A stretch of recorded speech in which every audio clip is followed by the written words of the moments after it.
Hey guys. So today I wanted to talk about kind of like the unsung hero, and I don't want to kind of be that cliche speech like a company commander would give, during an FRG meeting. But this is about the military spouse. So their careers are pretty much tied down to whatever assigned locations that you have throughout your military career, and um, for this is for employers to really understand because that means that their career path is kind of dictated by where the military member goes. So those spouses may have to take on jobs that are unrelated to their career path, might even be a downgrade from their skill set. Their career path is not so much a linear line as it would be other people. So it's just harder for them to be feasible. Also, if I ever do in this presentation refer to military spouses as wives, please don't take offense to using that term, just because that's something I'm more familiar with, and it's just more of the norm in the Army for me and the roles that I've been in.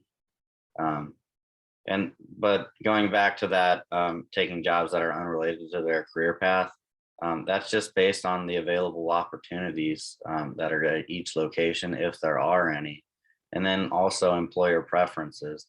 So, maybe you are qualified and you get into an interview and they love you, but then they're like, "Hey, is your husband going to deploy anytime soon, and you're going to go back home?"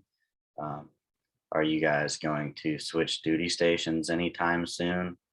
Basically, because an employer wants to know, are you going to leave us soon?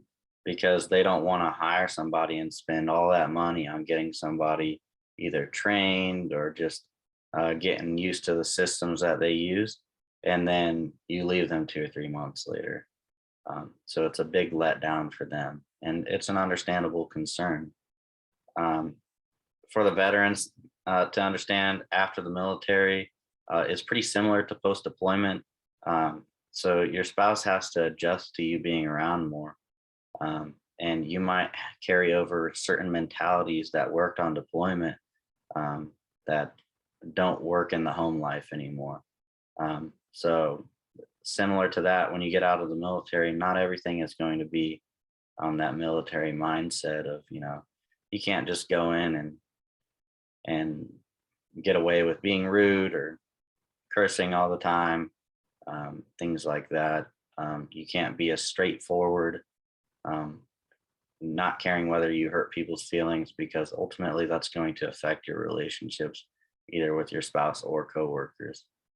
Um, and then spouses will still need to be supportive of you during that time. You're finding a new identity outside of the military.